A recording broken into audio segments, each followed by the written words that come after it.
Hi guys, good morning. Pregnancy life story part 27 பார்க்கலாமா? இன்னைக்கு heart பீட்க்கு வர சொல்லியிருக்காங்க. ஹார்ட் பீட் பத்தி சொல்றதுக்கு முன்னாடி நான் ஒரு முக்கியமான விஷயம் உங்ககிட்ட சொல்லிக்கிறேன்.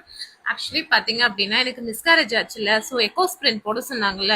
ஆக்சுவலி நான் எப்படி அப்படின்னா எனக்கு மாத்திரை போடவே சுத்தமாக பிடிக்காது.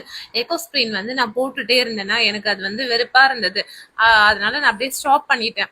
நான் எப்போ ப்ரெக்னென்ட் அப்படின்னு தெரிய ஆரம்பிச்சனும், ஆனால் டாக்டருக்கு போகிறதுக்கு முன்னாடி, ஏன்னா டாக்டர் 45 டேஸ் பார்த்தேன், ஆனால் 40 டேஸில் கன்ஃபார்ம் பண்ணேன். அப்போவே அந்த எக்கோஸ்பிரினை வந்து பயந்து போய் எடுத்து போட ஆரம்பிச்சிட்டேன் நான். அதுவும் ஃபோலிக் ஆசிடும் நான் போட ஆரம்பிச்சிட்டேன் நான். அதுக்கப்புறம் வந்து நான் டாக்டர்கிட்ட சொன்னேன், எனக்கு இந்த மாதிரி எக்கோஸ்பிரின் நான் போட்டுட்டு இருந்தேன், நான் முன்ன கூட போடலை, இப்போ தான் போட்டேன், ப்ரெக்னன்சி கன்ஃபார்ம் பண்ணணும்னு போட்டேன் அப்படின்னு. ஓகே சரி அப்படின்னு சொல்லிட்டாங்க.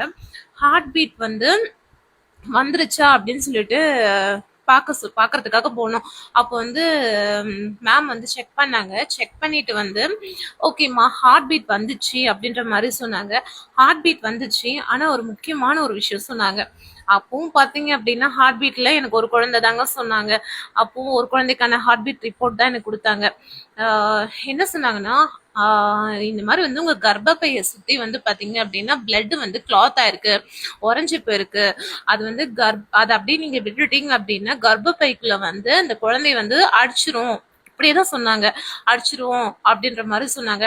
ஸோ அந்த பிளட்டை வந்து நீங்க கிளாத்தை எடுத்து விடணும், எடுத்து விட்டுட்டு இது பண்ணாதான் அந்த குழந்தை வந்து வளரும் அப்படின்ற மாதிரி சொன்னாங்க. நீங்க என்ன டிசிஷன் எடுக்கிறீங்க, இன்ஜெக்ஷனா போட்டுக்கிறீங்களா இல்ல ட்ரிப்ஸ் மூலமா ஏத்துக்கிறீங்களா இல்ல டேப்லெட்டா போட்டுக்கிறீங்களான்னு கேட்டாங்க. ட்ரிப்ஸ் மாதிரி போடணும் அப்படின்னா 1 டே அட்மிட் ஆகணும் அப்படின்னு சொன்னாங்க. எனக்கு டிசிஷன் எடுக்கவே தெரியல, ஏன்னா என் ஹஸ்பண்டுக்கும் எடுக்க தெரியல, எங்களுக்கு எது சூஸ் பண்றதுன்னு தெரியல. நான் சொன்னோம் ஃபைனலா நீங்க எது பெஸ்ட்ன்னு சொல்றீங்களோ, நீங்க எது வந்து பண்ணா பேபிக்கு சேஃப்னு சொல்றீங்களோ, ஸோ அதை பண்ணிக்கிறோம் அப்படின்னு சொல்லிட்டு டாக்டர் கையில விட்டோம். இந்த பிரெக்னன்சியை பார்த்தீங்க அப்படின்னா நாங்கள் எல்லாமே டாக்டர் கையில தாங்க விட்டோம். அந்த பிளட்டை கிளாத்தை எடுத்து விட்டாங்க. எடுத்து விட்டதுக்கு அப்புறம் ஒரு முக்கியமான விஷயம் நடந்தது. அதை நான் நாளைக்கு உங்களுக்கு அப்டேட் பண்றேன். Bye guys. இதில் வந்து நான் என்னோடய ஸ்கேன் ரிப்போர்ட்டை மென்ஷன் பண்ணியிருக்கேன். நான் வந்து ஜான் 5 வந்து செக் பண்ணேன், ஜான் 7 வந்து டாக்டர்கிட்ட போனேன். அன்றைக்கி எனக்கு ஒரு ரிப்போர்ட் தான் கொடுத்தாங்க, ஒரு பேபி ரிப்போர்ட்டு. ஜான் 17 ஹார்ட் பீட் செக் பண்ணேன், அன்றைக்கும் ஒரு ரிப்போர்ட் தான் கொடுத்தாங்க.